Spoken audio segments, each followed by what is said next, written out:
Mayor calls meeting to order with a pledge. I pledge Allegiance to the flag of the United States of America and to the republic for which it stands, one nation, under God, indivisible, with liberty and justice for all. Martyr. Riley. Here. Schneider. Here. Sofa. Here. Stoops. Here. Wilson. Zupas. Here. Non-agenda items from the sidelines, I did not receive any. City administration, Donna, anything aside on the agenda? Anything that's not on? Yeah. Yeah, I want to mention that the election packets are ready to be picked up if anyone wants to run for election in November. And the taxes and utility bills went out on the 1st, so if you don't receive them, give us a call. Thank you. Nothing for me. Justin? No, sir. Dave? No, sir. All right. Moving right along, any amendments to the agenda? If not, I'll take a motion. I'll make a motion to accept the agenda as presented. Support. Isn't this new business number 4? That was from when you missed. Oh, okay, sorry. Riley. Yes. Schneider. Yes. Sofa. Yes. Stoops. Yes. Wilson. Yes. Zupas. Yes. Martyr. Yes. Hopefully,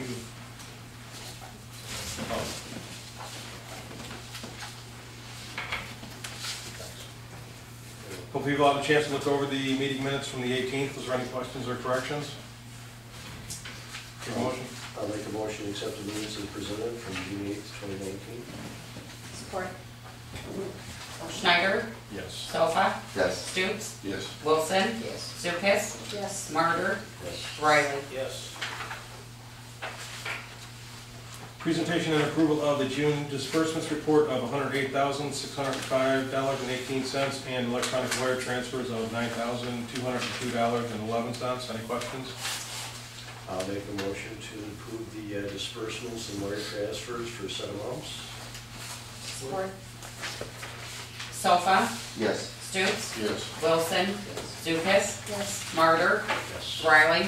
Yes. Schneider. Yes. Communications, we got 2. Can I get a motion to place them on file? I'll make that motion. Support. Stoops. Yes. Wilson. Yes. Zupas. Yes. Martyr. Yes. Riley. Yes. Schneider. Yes. Sofa. Yes. First one is from Veterans Village, asking for permission to collect donations in the road. I reached out to this person to get some information and let them know that normally when people ask for this, they give us a date and time. And I did not hear back from him, so if you don't mind, I'd like to actually table this until we hear back from the person. I'll make a motion that we table it. Support. Wilson. Yes. Zupas. Yes. Martyr. Yes. Riley. Yes. Schneider. Yes. Sofa. Yes. Stoops. Yes. Yeah, and if you comments on that, you can proceed to do Okay. And he's here. And then the next one is from Michigan Geo Research, Dan Kolka. Yeah. How you doing, sir? Good, good. Yeah, I'm gonna, Pick the podium. oh, okay. Can I pass these out first for Sure, reference so absolutely. you guys take a look at it?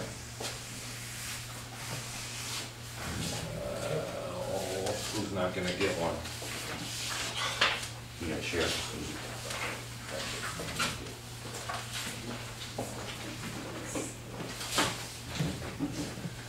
My name's Dan Kolka, and I'm a geologist. I'm here this evening representing Michigan Geosearch, which is an oil and gas exploration company that's been operating in the state of Michigan since 1982. They're good standings with the Michigan Department of Environmental Quality and Oil and Gas Division. The Michigan Geosearch is owned by a gentleman by the name of Tim Fodor. They were officed in St. Clair for about 25 years. And Tim and I got together a few years ago and we started looking through the oil producing region in southern Michigan for opportunities that we think were missed and overlooked. In the course of reviewing the different oil fields and reservoirs in St. Clair County, we found something that was interesting to us, is that all the reservoirs on the northern part of the fairway were salt flooded. We noticed something a little different in one of the reservoirs that ended up producing 1 million barrels. So we had a great concept. About a month and a half ago, we tested that concept with a well up off of Masters Road, and it confirmed what we thought. And we've got about a dozen of these migrant reefs spread out throughout the northern part of St. Clair. And we decided at that point, as long as our concept was correct, that we would take on the task of trying to lease one of the reservoirs that sits under the city of Memphis. So we've elected to take on that task. We've been in contact with the majority of the owners in the areas of interest. What we're trying to do is put together 2 80-acre drilling units, one on the east side, one on the west side of M19, just on the very north edge of town. We do have a drilling location that is out of the, I believe, out of the city limits that we would utilize, so not to impact any of the homeowners in town for that matter. What we're looking for with all homeowners in town and what we're proposing to the city of Memphis is that these are non-development leases. And that means that we're not coming on to drill a well on any of these properties. We just want to be able to incorporate the acreage into our legal drilling units as required by the DEQ. We've had a very good response from the citizens of Memphis so far, and what we kind of started to do is we started at the larger tracts, larger property owners, and are working our way down to the smaller tracts.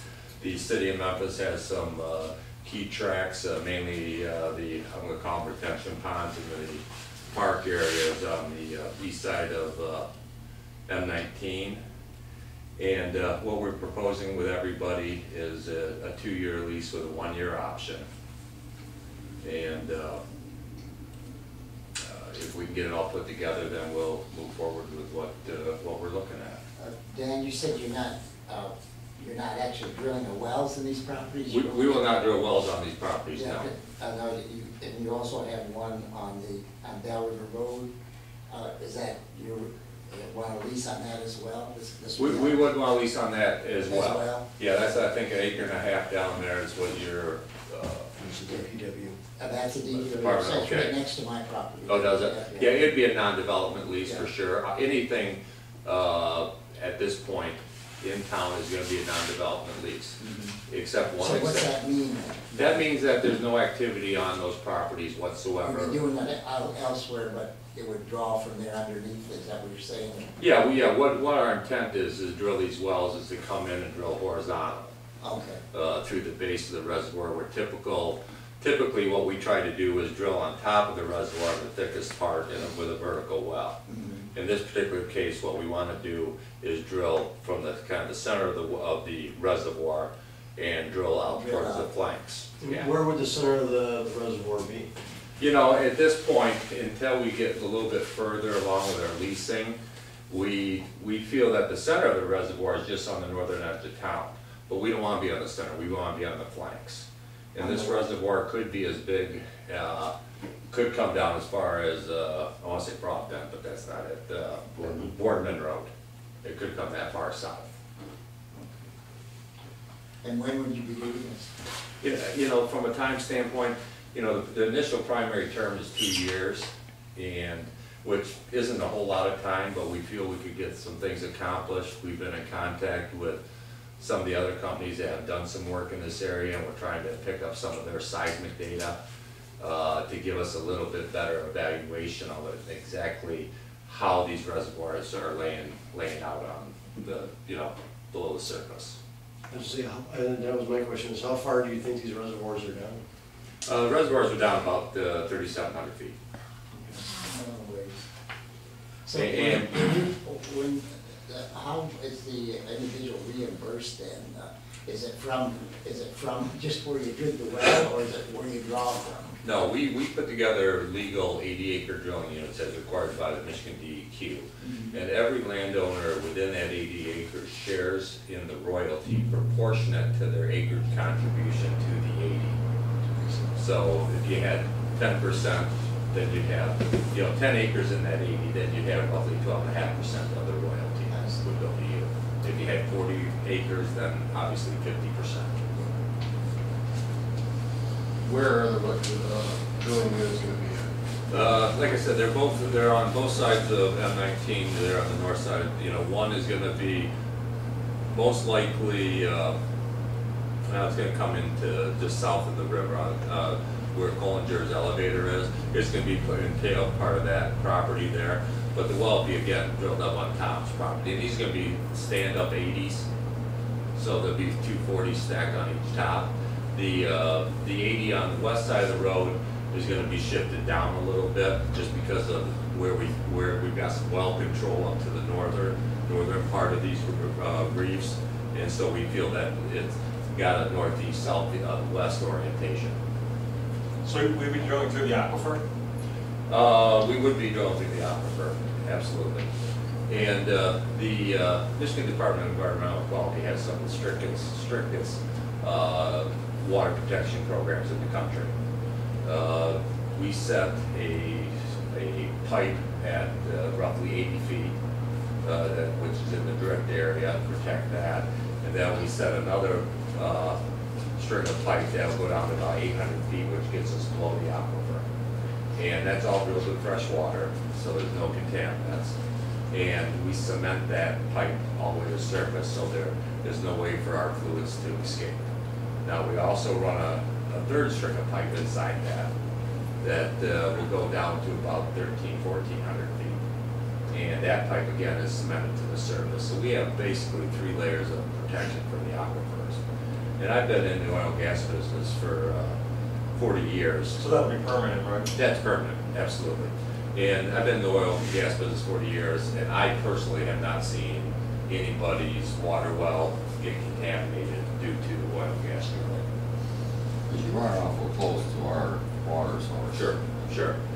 You know, there was a well drilled there at Expert Tree Service back in 1995. And, you know, obviously the casing is still in the ground there. And if you were going to see some problems, you probably would have seen it there. You know, and it's not that we use a whole lot of volume, it's a whole lot of water or pressure when we're drilling these wells that would adversely affect the invasion into the aquifer. But again, the state requires us to set our second string of pipe 100 feet below the aquifers. What's the expected life of the casing? Oh, the casing's got life of 7,500 years. Then what? Well, at that point, that well's gonna be depleted, and it would be plugged in and well before that. From the top?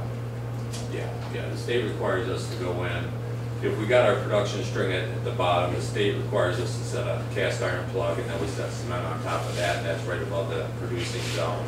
And then they have a list of 3-4 different zones, depending on where you're at, where they want the additional cement plugs set. And then we also set one at the very inside and at the base of the, what I'm gonna say is 8.5-inch casing, which is our deepest casing at 1,300 feet.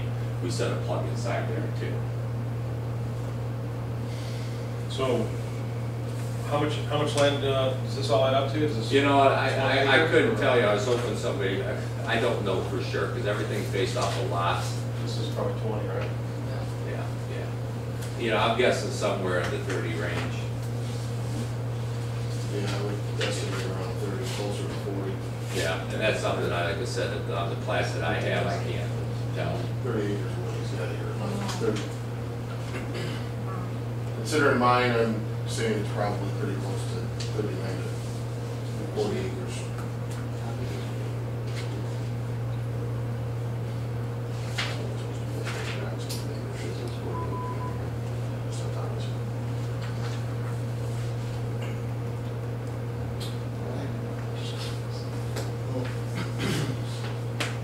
So, with all these other tracts of property here, you've been talking to the Yes, we have. local property owners? have. You said you have a pretty good response from them so far? I have. I've had very good response. And again, where would you be putting your drilling unit? The drilling unit on the east side of the road is gonna be just on the just over the border from the city line, so it's on Thomas Goose's property. On Tom Cruise's Yeah, place? yeah.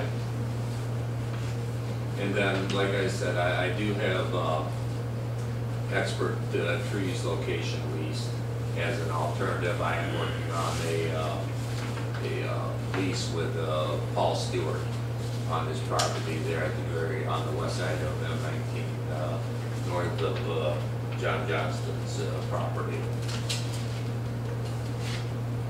Bart, I know we put together a wellhead protection plan at one time. Yeah, it's still in force, it's not Right. recognized by DEP. I don't remember if something like this was part of that, or, No, that was developed after the same. the last rig that did drilling. Just this year. I do know one of the sites was contaminated. The Sunoco location, that was part of that wellhead protection where they put it within their capture zone. As our pumps kick on, they draw water from around. Sure. That's, I forgot how many feet away that was, but that was part of that. Something to keep an eye on. It was quite a distance away. This is a matter of 1,000 feet. So would the city make money off of that? Absolutely, absolutely. I mean, let's say you have 30 acres in an 80-acre drilling unit, but let's do the math Okay, do it easier. easy. Let's do 40 acres. The royalties that we're paying everybody's 12.5%. So in this case, you'd have 6.25% royalty. And these wells, like I said, the analog field that we're using produced 1 million barrels. This particular structure here is about 400 acres. It could hold 1 to 2 million barrels. And round numbers, if you had 6% of 1 million barrels, that's 60,000 barrels. That's well over $3 to $4 million. Huh. I thought you said you weren't putting wells on there. Not on your property, no. Your share, because you would be in the drilling unit, you get to share in the royalty, even though the well's not on the property. they go out at So where does it come out at? It Cruises. would be at Tom Cruise's place. We would start on Tom's, and that's where we drill the well, and then we're gonna be drilling horizontal south through that 80 acres.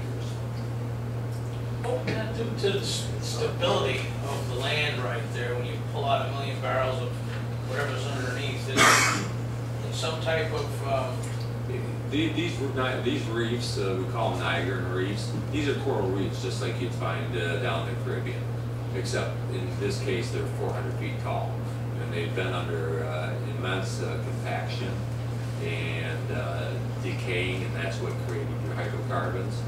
And this is rock. This is solid rock that has 5, 10, maybe 15% porosity in it. They do not collapse, they do not shrink, there's no surface subsidence.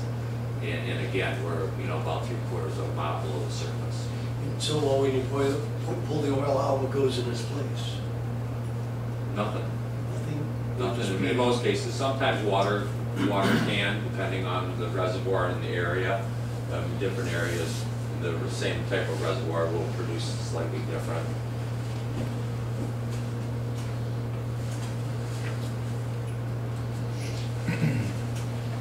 In no way we would become a nuclear waste dump, would it?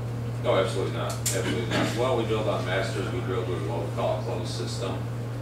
And basically, we don't dig pits anymore like they did years ago.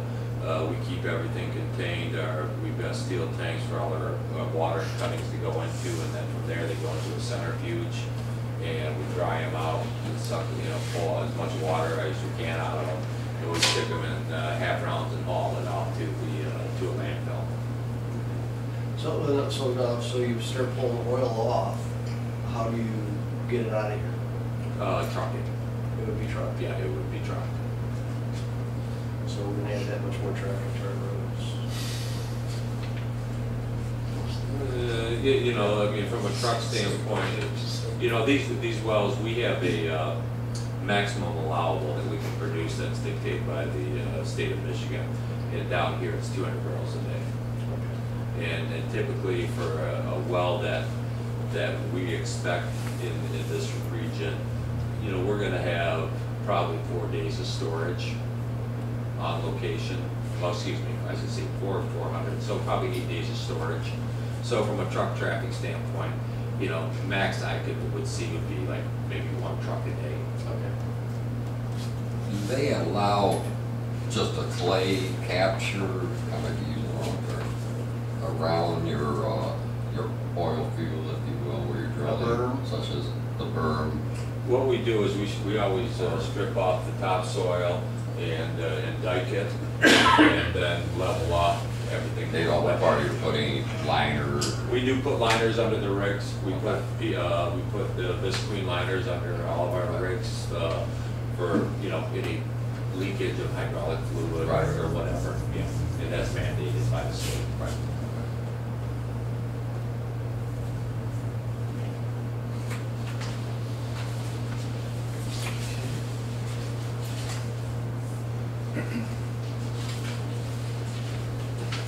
Any other questions? You said it goes from there all the way to Boardman? It very well could.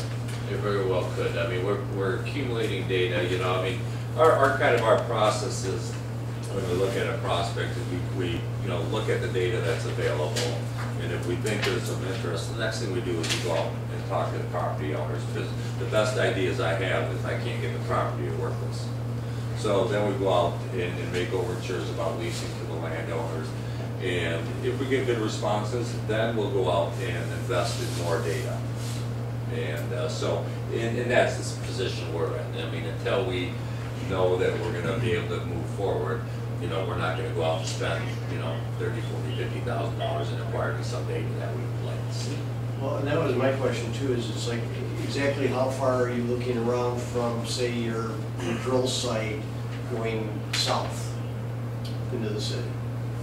I mean, you say it could be the Boardman Road, well, it could be beyond that. It very well could be. And at that point in time, I mean, how do you know? Well, what we try to do is determine the aerial extent of these reservoirs using seismic. Okay. So, you know, and there's some seismic available to us. The gentleman who drilled the well in 1995, we bought some seismic from him here recently. He sent us some of his reports and things already. And based off of what we're seeing we're working on that seismic right now, based off what we're seeing there, we're gonna lay out probably some other lines that would be road lines. We just come down the road like they typically have done here in the past. Then you have to, as you move outwards where you have your proposal is now, you just start acquiring more leases as it goes out? Absolutely, yeah. If we saw that it exceeded the aerial extent that we feel it is today, yeah, then we'd continue leasing out. Right, so you can go more north into Riley and wherever it goes. Yeah. What's the timeline? You know, like I said, we got 2 years on the lease. We would love to think we could be drilling in a year. You know, leasing property in cities is slow. You know, I figured it's gonna take, you know, 3-4 months just because you got so many people you gotta try to catch, you know, at home. You know, it's not like years ago where I could, you know, 5x5, 1-2-1-2, you know, give it a Swiss telephone number. Today, you know, you gotta basically catch them at home. And nobody answers his home phone anymore. No, well, most people don't either, you know. So, Do you have any active wells in this area right now? not in this area, no. How far away? Geosearch's wells, their active wells right now are over in Calhoun County by Battle Creek. How many out there? You know, I think Tim's got 3 or 4 left. Most of the activity, you know, the activity over here in St. Clair has been going on since the late 50s. And these are a little bit different type of reefs than what we have over as you get further west. But most of the activity over in those areas, in the areas I'm working, started in the mid-70s and was done by mid-80s, so it's about just a 10-year span, whereas over here it went on for 20, 30, 40 years. And those wells will typically last 15 to 20 years. And so a lot of the things that we had in production are now plugged in the van. And again, how long do you think this well would operate, depending on? I'm gonna say 15 to 20 years easy. You know, and with the size of the reservoirs we're looking at, you know, the production will sustain itself at a pretty flat level for probably 5 to 7 years before we start to see a decline. Anything else? All right, thank you, sir. And again, you know, the most important thing here is that this is a non-development lease, so we Right. are not gonna come on the property. Right. Can you talk about potential liabilities that could affect the residents within that 80-acre unit? As far as liabilities go, in all of our leases, we do relieve the lessor of any liabilities, and we put them all on ourselves. And I've got language, that language is in that oil and gas lease. So that was my second question. Should the city review that contract and maybe add in any hold harmless agreement for environmental impacts or anything that can impact each I'm not resident? signing anything, I mean, it could impact the city though, is what I'm saying. of course. Sure. Thank you. And we get that. Thank you. Yep. Resolution for the capital millage proposal. You got a chance to look at that? Anybody have any questions?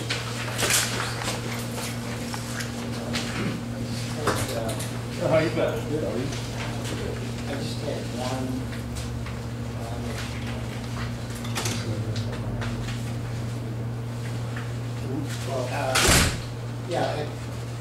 It's just, I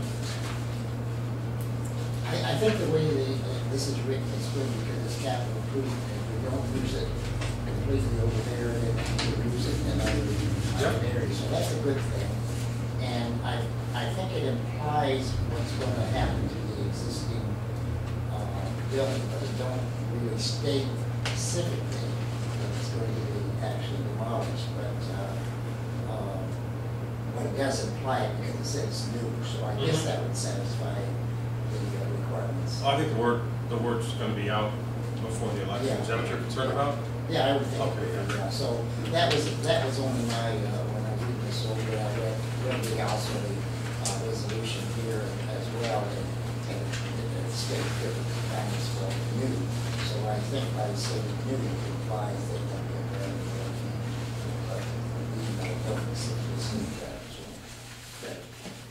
other than that, I have no problem. Yeah, this is just to get it, to go to vote. Needs to go to the state needs to approve the. I don't know if No, I it's don't a mistake. think- He said because it's not an ordinance. It's not an ordinance. I don't He's think gonna it- check on it, but you don't think it needs to. Oh, that's great. Yeah. Right, it only goes to the state when it is an ordinance, and this is not an ordinance, it's a resolution. And so I don't think it has to, but Alan's gonna check on it. Oh, okay. So I don't think it only has to go to the. Like when we change the charter, you mean? Well, yeah, only if we change the charter. Okay. Which we're not. And, in this case, it only has to go to both counties, Oh, that's St. great. Clair County and Macomb County. Yeah. Because that has to appear on the ballot, on that one part, it has to appear on the ballot.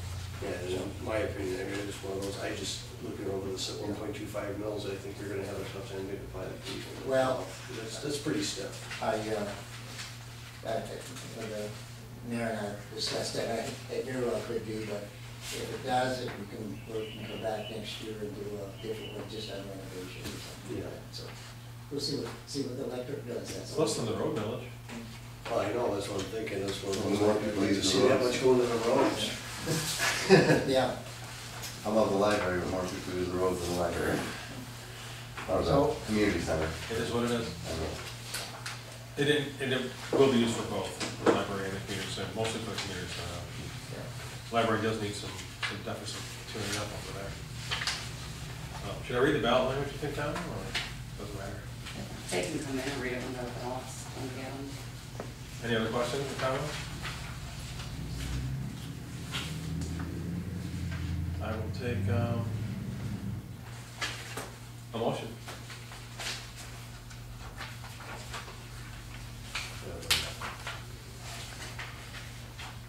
okay. I'll make a motion that we approve the resolution for the capital improvement village to go on the ballot in November. Support. Lucas, Yes. Martyr, Yes. Riley, Yes. Schneider, Yes. Sofa, Yes. Stutes, Yes. Wilson. Parks and Rec millage distribution.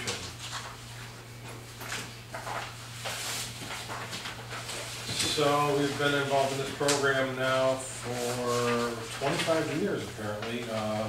Memphis receives $1,632 to be spent in the St. Clair County portion of town. And we are proposing to use the money to purchase signage for the Bell River Trails and stone for the pathways.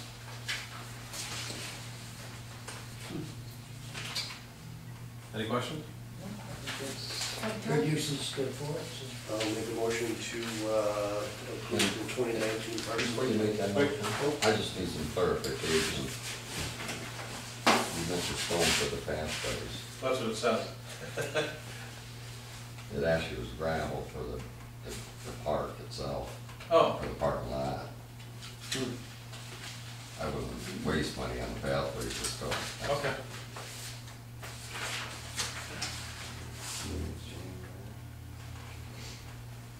Stone for what, the driveway parking lot? Yeah, we're looking at 21 or 22A to a little mix.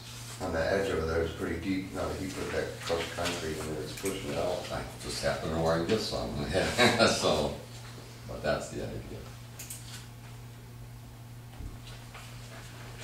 Anything else? That's it. Yeah. 22A. Park area.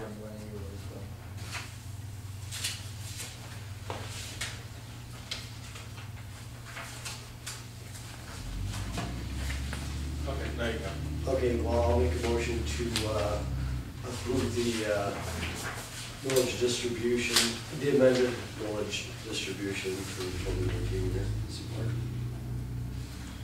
Martyr, Yes. Riley, Yes. Schneider, Yes. Sofa, Yes. Stutes, Yes. Wilson, Yes. Lucas. Yes.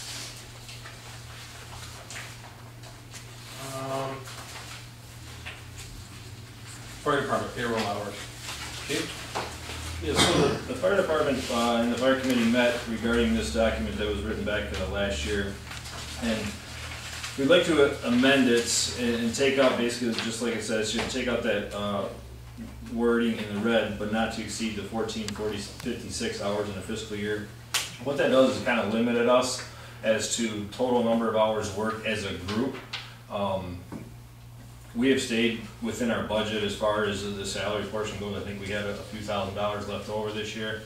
And no firefighter has worked over 28 hours in a work week. So, again, we would like to really just amend this to allow our firefighters to work, and as long as they don't go over that 28 hours a week. But then now, if they stay within the 28 hours a week, that keeps you within the 1456, right? No, this is a total number. So if we have, say, 10 guys work 28 hours in a week, or that will put us at 4,000 hours if they were to work that much in a year. You see what I'm saying? This total number here is a total as a whole. Each individual firefighter, yes, they wouldn't be able to work that many hours because they're only allowed to work 28 hours in a week to begin with. All of you are only allowed to work 28 hours in a work week. Correct. So, how many hours get worked by everybody? I mean, on an average, just around. It all varies depending on events that we have. So Memphis days, sometimes there's 3 guys working on that Saturday because of different events going on, or fire safety at the school. We'll have a couple people working during that week because we got to be up there for fire prevention.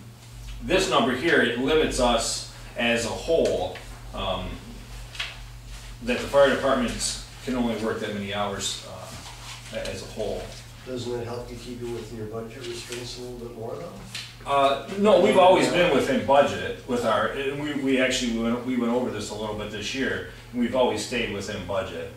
You're telling me you only stay within, but you just told me you went over. This total number of hours, we didn't go over budget this year as far as salaries go. We went over this total numbers work. So we had, I don't know, there's probably a list of 6 or 8 firefighters that worked a total that is more than this 1456. But we stayed within budget, and we also stayed within, nobody worked over 28 hours a week. I just like to make one comment, maybe more than one, but the total budget right now is at 99%, and so, and in the past, and the recent history, we have not went over budget on wages. Right. But we have, in the 22 years I've been here, I think we went over that line item twice. Right. And in a budget and strictly on that particular line item, it's really hard to define how many fire runs you're going to have. Right. We've been lucky the last few years, quite a few years, because we've always, that line item's been always in budget. However, if in doing a budget, it's kind of a historical data you use, and it's a kind of a guess, but things can go over, and you try to control your line items. However, some go up, some go down, but the factor you got to consider is the bottom factor, the bottom line. Right. That's the one you can't. We had this conversation a little bit, Larry. Pardon? We had the conversation a little bit, and you have to also take into account for the fact that when these gentlemen are on for those part-time work, they don't get fire runs. They just get the $13 for the time that they're up there for. So even if they're working the school fundraiser or whatever, when the fire whistle goes off, they go to the run. They don't get paid for that run other than the time that they're getting paid for when they're there. So that's actually knocking off a little bit of money that they're not getting. And also in the same breath, the cause and effect of it is the fact that guys already know that there are people on. There's less guys that come to the run just to go for the run.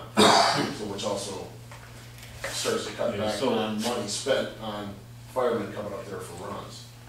So what I do is every month, typically Leslie will print off a report to show what we paid out in salaries and where we're at in salaries. And if I know that we're getting close, then we back off on hours if we have to. If we've got a big month where we had a storm and say, we had 80 calls in that month, then we know we're going to be paying out quite a bit, and you can calculate that those 80 calls is going to cost me, I'm just throwing a number, $10,000. Well, that's $10,000 less than I'm going to be able to use towards, part-time or something like that. Yeah, I think that the total now, with the 1456, I think when you put the wages in FICA, it's a little over $20,000 a year if you work, if you stay within the 1456. Right. So actually comes out to 20,376. And we had, like I said, we've always stayed within that budget line. This year we had 3,000 because again I keep track of it. You said you went over this year, so how much did you go over this year? We didn't go over it all. We had $3,000 left over this year. No, but how many hours did you go over in the budget? I mean, on the 1456. 1456, we were over $200. I think we were like 1,600. So you're expecting to pay for that then? We already have it. Oh, you have it? Yeah. You have? Yeah. They did get paid for the 200 hours they went over. Oh, they did. The fiscal year is done. One more paid for June still. Right. Oh, so that, so the figures That has not been paid. Okay, so the figures I have now then. It's more than 200. It is, yeah, so that's gonna increase the cost then. It had, the figure, that figure don't show up in this thing. Right, Yeah. the fiscal year just ended. Yeah, so that don't show it now. Oh, not the 200 hours, or it's not gonna be 200 hours. So yeah, so It's gonna be like, when the report was written, this Whatever June they 30th, the girls did the report, and we were at 1,600 hours, right? So 200 hours over this number here, and we ended up with $3,000 surplus. We've got 2 weeks left, which is going to get paid out Friday. That'll be another 56 hours. No, I don't even think we totaled that many hours. It'll be like 50 hours additional to that. So instead of the 3,000 surplus, we'll probably have 2,500 surplus. You're talking about the wages though.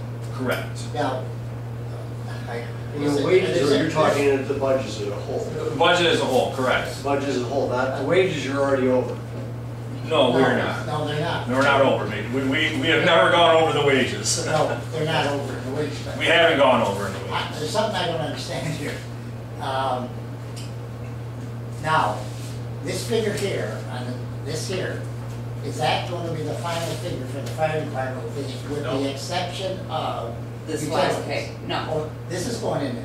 the last pay has All right, and to that's No going, bills? that'll put them go. over. No, there's gonna be bills, utilities and stuff, and Okay. whatever, if you ordered anything. No. Now, the, That's not accounted, we don't get them till July. But that isn't part of his wage so, package. yeah. That'll come out in July. That's the not bottom this line year. though, This what is the not- auditors go by, what you can't go over. All right, so that when you put the additional wages in there, then, $200, if that's correct, then you're. No, we've gonna- already been paid those $200. Those hours have already been paid out of. Yeah, the only hours we're gonna pay for is whatever hours they worked the last 2 weeks. Right, so.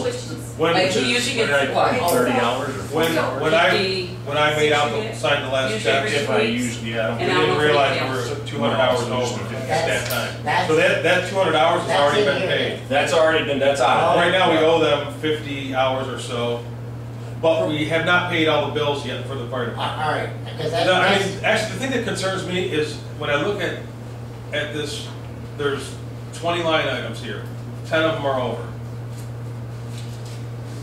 But Yeah, the end number didn't go over. At the Well- end of the day, our You don't budget. even know yet. It's budgeted. How do you know?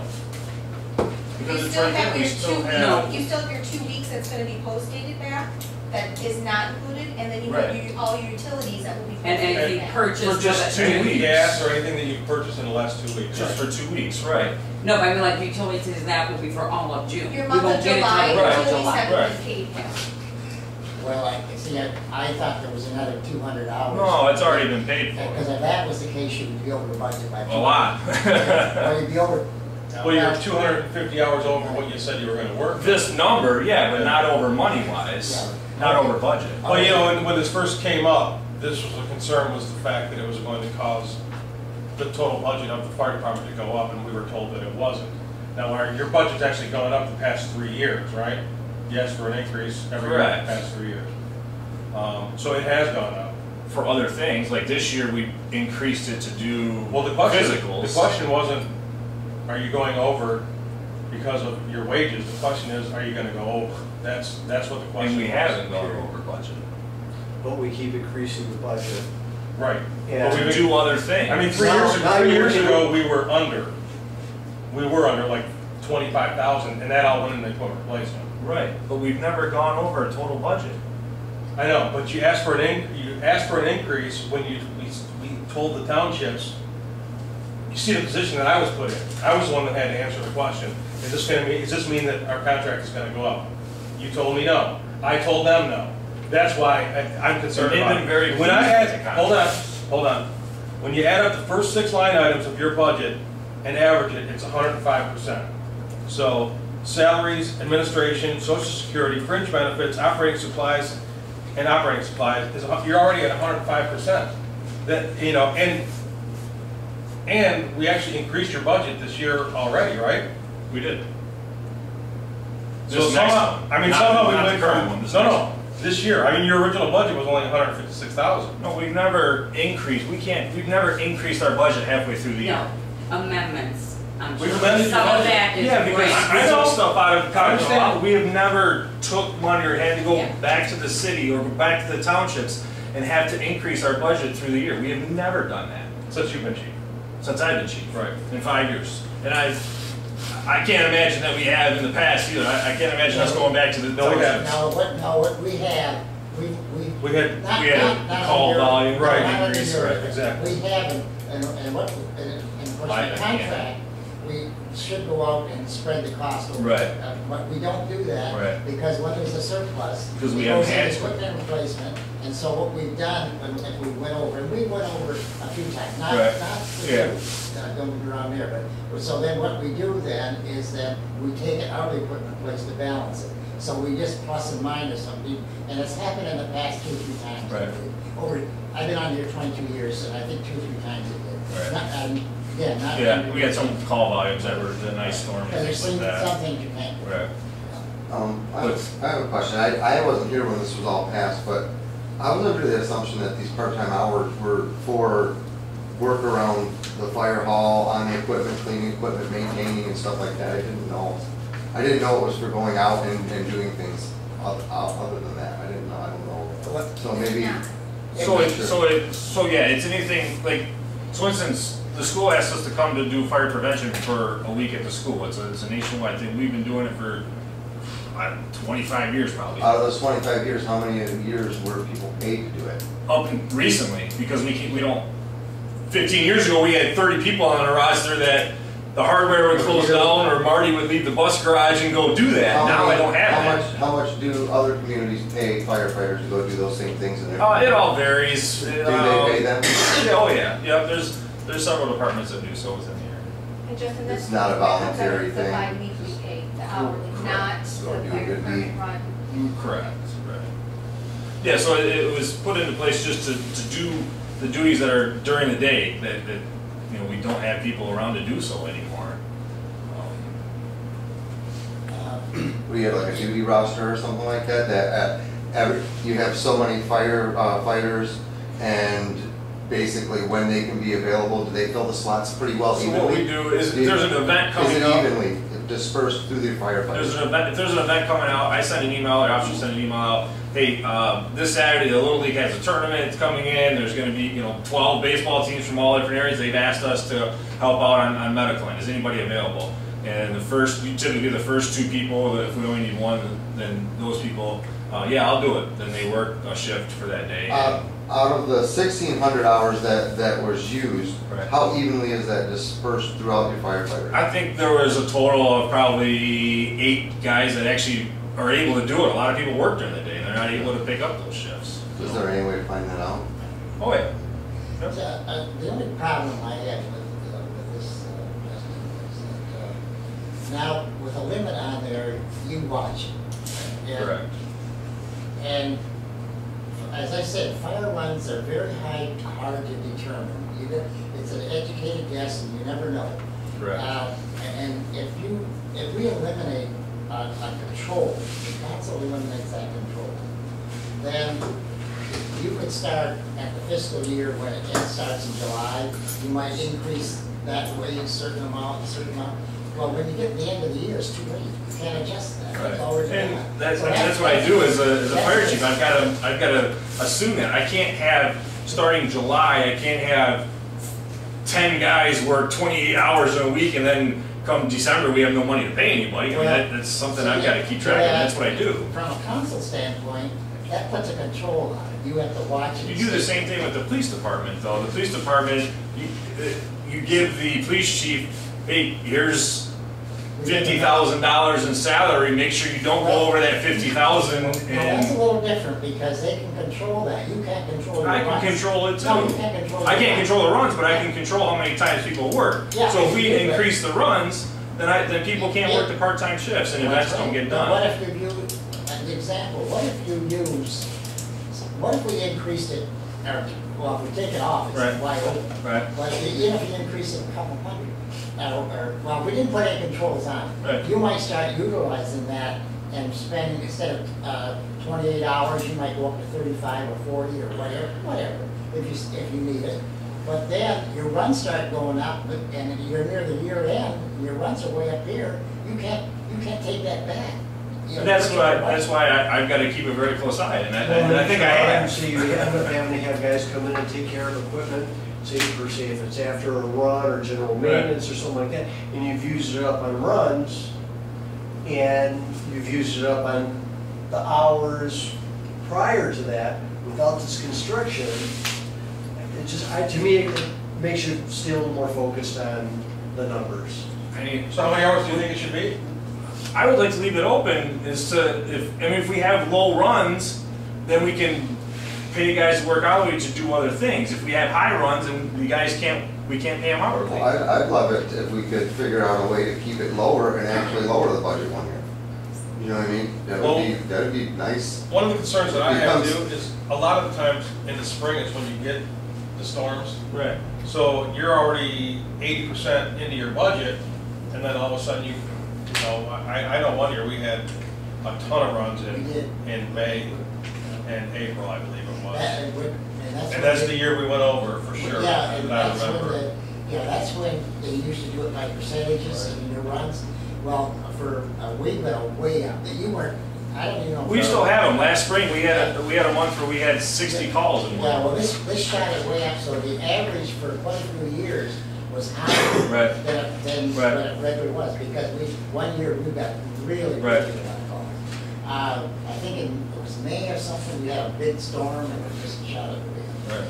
And that's, again, we That's account for that. Yeah, And- that's why I say taking this off, that control off, bothers me somewhat, because runs you can't control. So when did you realize you were 200 hours over? I have not been keeping track of that total number, I'll be honest with you. I've been keeping track of the budget and making sure we're not going over the budget, and I've been keeping track of making sure nobody has worked over 28 hours. So you basically had no idea when I called you about it, right? The total number, I did not. I knew we were within budget, and I knew that nobody has worked over 28 hours. My main concern is the budget. Number one budget is to make sure we do not go over the budget, and we have Well- not. And since we've done this, we have not. But actually, you don't know. Yeah, I do know. We have not gone over budget. So we're not going over budget? Not yet. You will be. We might. You're at 99 without paying your last 2 weeks of payroll, and all your utilities have not been paid yet for the month of And June. we have $3,000 left. We don't have $3,000 left right now? In that line you do, but your bottom number is what matters. And the bottom number is at $3,000. So your bottom number of your whole budget is at 99% right now. Yes, which equals 99%. I'm talking dollar amount. Dollar amount is $3,000. But you also have to take into account that certain numbers, lines have already gone below that budget. Percentage, yes. But at the end of the day, the bottom number is $3,000. Am I wrong? Is there not $3,000 left? 2,520. Thank you. At the end of the day, that's what's in there. And so for these 2 weeks, we have $3,000 to spend in As long if as- it comes in. If we've got bills that gotta come in, that's gonna come out of that $3,000. What I kind of have an issue is, because we're worried about taxpayer dollars here, and I understand the budget and stuff, and I get it, but like, say, you find where you're 10 months into the year, fiscal year, and you're way under budget, you know, then, hey guys, let's find stuff to do and spend some money and get us some wages. I mean, it's just because, it seems like it would become, where wages become a priority over other budget line items that, you know, maybe would be, you know, equipment, safety. I'm sure most of the fire department can find something that's a bit more wage beneficial than $13 an hour for 20 hours. Well, I mean, I'm just saying, it's just, if we got the hours, let's use them, you know. And I can tell you that's not, unfortunately, it's not the case, but I can't get people to show up. Like, you know, If I had- make sure you hit 100% of your budget every time, when you possibly could come in at 80. You'd come in 20 under. But instead, you're like, well, let's, you know, got these hours, let's put some hours in. And that money, if it goes over, the money goes back into the equipment replacement fund if we have a surplus to purchase that equipment. And I get what you're saying, but I'm not gonna, assume that. Because if someone's unemployed, $12 an hour is $12 an hour. All I'm not saying that. Or underemployed or whatever, has extra hours or extra time, they're like, well, yeah, I got some extra time. Find something for me to do. It's not necessarily. I'm not even talking I'm not gonna tell you, I can tell you, it's not a find what we can do. There's a list of things that need to be done. There isn't just sitting up there, you know, to try to find something to do. We don't have the staffing, and that's why this whole thing was put in place to begin with, is because we were lacking those events. Before this was put in place, there was a couple years that we didn't go to the school. There was a couple years that we didn't attend. Riley Township has So these events guys, that they these want us to volunteers attend. won't do things unless they're paid to do it. 100%. So, So That's- what you're that's- looking for here, that's, change the trying to definition of So volunteer. what you're looking for Completely. is us to make a motion Unfortunately. to remove the 1,456 That's why we have nobody on hour the park restraint. anymore. Waiting Correct. list, waiting list 5 miles. And just, So you wanna make a motion? Marvin, you can do. Good morning. Well, I never heard this motion, but I wish this was discussed when we were doing the budget instead of after the budget's done. But, Somebody make a motion? Okay, a motion to remove the 1,456-hour fiscal year hour restraint in the budget. Support. Support.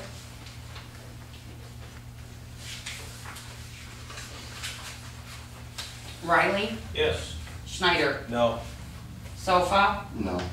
Stoops, Yes. Wilson, No. Zupas, Yes. Martyr. No.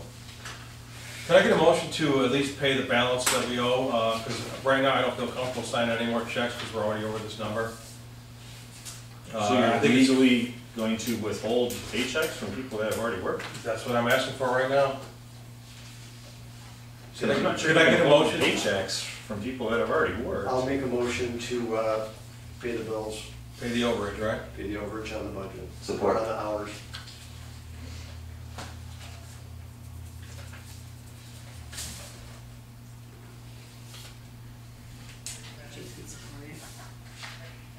Schneider, Yes. Sofa, Yes. Stoops, Yes. Wilson, Yes. Zupas, Yes. Martyr, Yes.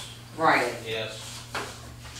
And Obviously- on the fire department hours, the motion was denied.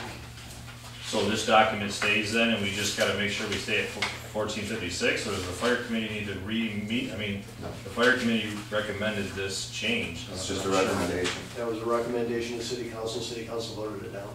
Okay, so this document stays in place then, that we have to make sure we stay within 1456 for the Yeah. next year? For now.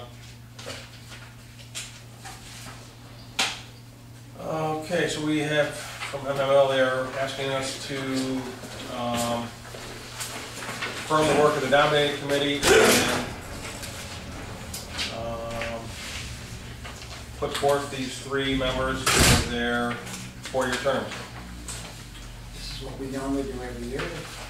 Make a motion that we okay with 3 members. Support. Sofa, Yes. Stoops, Yes. Wilson, Zupas, Yes. Martyr, Yes. Riley, Yes. Schneider. Yes. Bart, do we need an executive session still? You touched on that, that's your call. Well, I told you my Not me opinion, right? personally. I told you my opinion, you're happy with that? Yeah. So we can table that issue until next time that it comes up. Table what? The executive Executive session? Executive session. Motion to table executive session with DPW Bart Dunsmore. Support. Stoops, Yes. Wilson, Zupas, Yes. Martyr, Riley, Yeah. Schneider, Yes. Sofa. Yes.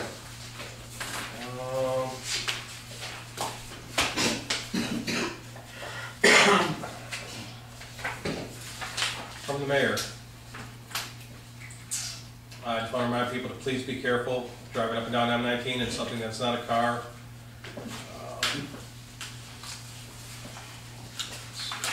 I don't want to see anybody hurt, I don't want to see anybody get pulled over. I don't want to put our police officers into a position where they're trying to enforce something that people seem to think that they can do things in their own way. It's just, it's not fair to them, and it's not fair to your neighbor.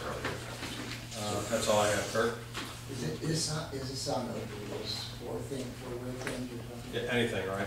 Anything that doesn't have a license plate on it. Question before we finish out here, is this going to our lawyer, what are we doing? with The lease. The lease. I'd like to look into it a little bit, and we'll bring it back at either the next council meeting or the one after that. I don't think there's any hurry to do anything with it right this minute. I didn't, I was I'm just, only here. we just kind of left it up at that and doing, I mean, none of us has even read the whole thing, at least I haven't anyways. I'm not. Yeah. The thing is that what other property owners do has nothing to do with us. It's whether we're gonna let them go under these little parcels we got and receive some money for it or not. We may want to actually bring in an engineer probably or something like that and have them sort of explain it to us a little better. I think that maybe we need a little, somebody Third sort of on party. the outside. Yeah, this fall in our lap today, so. Does that sound all right? that's, I just kind of. Kurt? Nothing for you. Larry? Ken? Robin? I'm good, thank you. Scott? No. Jason? I just hope everybody has a great 4th of July. Have fun, be safe with the fireworks, and motion to adjourn. All right, thank you. Is there a time frame for